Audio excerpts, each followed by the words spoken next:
Hello and welcome to my Hunderful deck profile.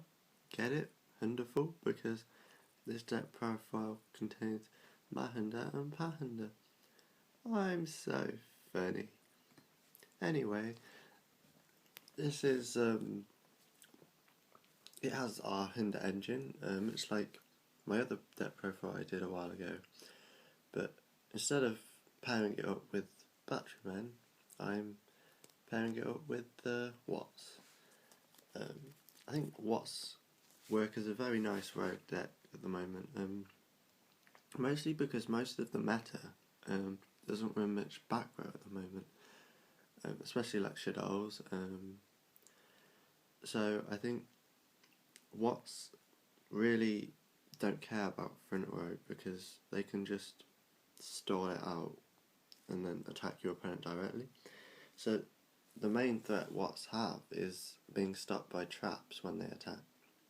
And of course, a lot of decks are so focused on monsters that Watts can simply bypass the issue. So without any further ado, here is my 100 watt deck for profile. So yeah, I have 3 Thunder Seahorse. We don't have to special summon in this deck. We're pairing the Watts with Hunders, so making rank 4s will undoubtedly happen, but we don't do it regularly enough to say 3 Thunder Seahorse would get in the way, so just +1. I run a lot of things as 2-ofs, so if you draw into this, there'll almost always be something you can take out of your deck, so very useful. And then we have our Watt engine, so that's 3 Cobra, an amazing card. So yeah, it can attack your opponent directly, like all of the Watts in this deck. And when it inflicts battle damage by a direct attack, add a Watt monster from your deck to your hand. So it can add itself, or it can add the other 2 Watt monsters in the deck, which is just brilliant because it's just a +1. And with all the stall we have in this deck, you can just rinse and repeat each turn. And even though it's quite an old school deck, which doesn't have as many ways of plussing as many decks do, Wattcobra is a fantastic way to plus. It's probably going to help you maintain hand advantage and field advantage. Or if you don't maintain that, you can fall behind.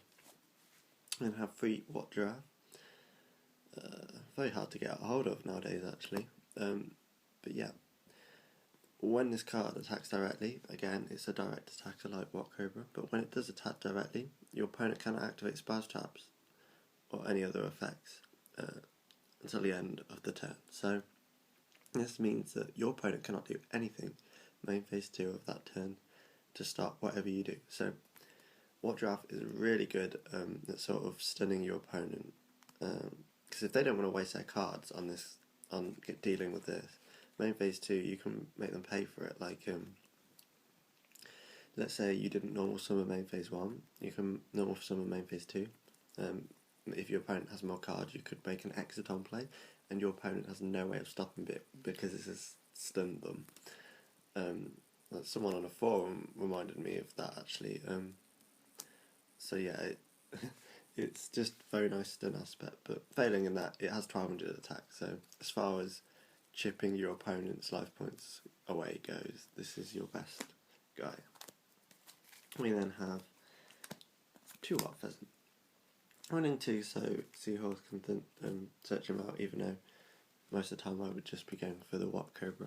But yeah, it can attack your opponent directly also, and when it inflicts battle damage from a direct attack, remove from play 1 face-up monster on the field till the end of the turn. So, you know, it's the weaker of the Watts, but it still attacks directly. It can take materials away from exceed monsters, or just kind of deal with stun cards, so you can actually do something main phase 2 before they come back. So that is the Watt engine. 8 cards. Plus Thunder Seahorse. Then we have the Hunders, so 2 Mahunder, 2 Pahunder, which will do the same thing, just normal summon level 4 Thunder type monster accept themselves. You could, if you wanted to go for a more sort of burn centric Watt deck, you could maybe take one of these. You could take Pahunder out and add something like Magic Cylinder, Lava Golem. I would personally pick Wave Motion Cannon, just for the pressure it accumulates over time. But yeah, if you did want to have less monsters and more sort of a burn style rather than a rank 4 style, you could cut down on the Hunders, but I like 2 of each. Because if you draw into one, you can still search the other 2 out with Under Seahorse. So yeah. And then finally for the monsters, Honest. Great card. I don't care what anyone says, it's not a win more card in my opinion because it's just so goddamn consistently useful. So for spells we have 3 Pot of Duality. Again with the 3 Thunder Seahorse. We don't always need the special summon. Sometimes we want our Watts to stay on the field just to directly poke our opponents instead of having to deal with their field. So the dualities are always welcome. And then we have 2 MST. Back row is a bit of an issue. Obviously it's not if your opponent isn't running much, but against decks that are back row can get in the way.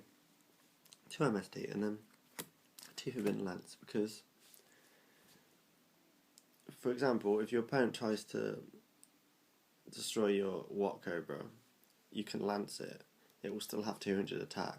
It can still attack directly, and you'll still get your search off of it. So you're still getting the effects off of all. Same with like Giraffe. Like you'll still get the effect. So even though you'll do less damage, not only will you protect your monster, its effect will go through. So I think that's quite important. The 2 lance are nice for that. But it's also just nice general utility. If your opponent isn't running back row, at least you can lower the attack of their monsters. Then 2 recycling batteries. I was contemplating just running 1, but it doesn't clog at 2. I'm just questioning how necessary it is to have 2, but any way you can generate a +1 in this deck is welcome. And because there are quite a few ways of doing it, I am running 2 Divine Wraths, which obviously require a discard outlet, so it's nice to be able to generate pluses. And then the final spell, Book of Moon. I don't like I think this is quite useful because you don't so much mind your opponent having monsters on the field because you will just attack past them most of the time. But you obviously want to disrupt their field so that they can't deal with your monsters, and Book of Moon does that quite well, I feel. So yeah. For the traps, we have 3 Threatening Roar. Your opponent cannot declare an attack. Classic Watt stall. So if you have one of these set and a Wattcobra on the field, not only can you +1 the turn you attack with it, if your opponent doesn't have an answer, you can rinse and repeat next turn because they can't attack it. And your opponent probably isn't going to want to waste their best removal on dealing with it. So 3 Threatening Roar and 3 Waboku doing pretty much the same thing. Stalling McStore with 6 stalls in the deck. You can usually afford to sort of -1 by doing this because cards like Wattcobra, Thunder Seahorse give you so much advantage anyway. So protecting them with cards like this pays itself off and it makes you untouchable, whereas your opponent's life points should keep going down turn by turn. So that's the stall part. Then we have 2 Fiendish Chain. Stopping attacks is useful in the deck, of course, and stopping effects has always been useful, as of late anyway. 2 Divine Wrath, kind of like a more foolproof Fiendish Chain for effects, albeit having to discard a card, but I tend to find you'll often have monsters stuck in your hand that you can't use, because Wattcobra will search them out so fast. So having a immediate use for them, or perhaps filling your graveyard for recycling batteries, is never bad. So, and then we have staples, Compulse, Bottomless, Torrential, Solemn, because even though we're looking to stun our opponent's field rather than destroy it, there are some monsters that will just screw with your entire strategy, and you need answers for those. So that is the main deck. The extra deck, I say, with the Hunder part, depending on how you open, you'll either be playing as your standard kind of Hunder rank 4 style, or if you open with lots of Watts, you'll be playing as if it was just an exclusively a Watt deck. So there's two distinct ways to play: attacking your opponent directly, or making lots of rank 4s. And the rank 4s we can make are 2 star each. It will deal with any threat 101 can, but instead of having protection from destruction, you draw a card when destroyed, which I think is equally as good. I'd probably win 101 and 1 in this if I had 101, but I genuinely believe they're on par with each other, so winning 2 of these instead of 1 of each is no biggie, in my opinion. 2 Omega. If I was running Messenger of Peace, this would be even better, because it can kind of make itself immune to that restriction, but it's still really useful, because this deck isn't a friend of back row, and Omega addresses that. So yeah, 2. 1 Tsukiyomi for, you usually have quite a big hand, but if not, or as an early or maybe a first turn play, it's really nice to cycle through cards. Just discard your hand, draw 2 cards, and if you only have 1 card in your hand, then you've +1, so quite useful. And then we'll move to the more sort of generic choices, but the ones that are especially handy in this deck: Black Ship and Cowboy. Of course, the Watt engine relies on a direct attack, a sort of burn approach, doing damage to your opponent's face without dealing with their field as much. So, of course, being able to inflict another 1000 burn with the Black Ship and 800 with Cowboy is a nice way to finish the game off when you're so intent on getting their life points down. We have Exton Knight, as previously mentioned, really nice, like main phase 2 after a Giraffe's turn, to just clear everything on the field. Castile, it deals with the vast majority of problem cards you're going to run into. Abyss Dweller, Heartland Draco, not really needed in the deck, but it feels very on theme, what with the whole attacking directly part. Ragnar Zero, because when it does work, it really changes games. King Gongom, Maystroke, and Crazy Box. So yeah, that is my Watthunder deck profile. I hope you liked it, and if you did, please do like, comment, subscribe for future content. And yeah, I just really love Watts. Like, I think it's easy to underestimate them because they look so feeble, and by themselves they have low attack, but being able to attack directly and then getting your effects instantly after you do so, it really bypasses most of your opponent's cards that they're likely to be using in their deck.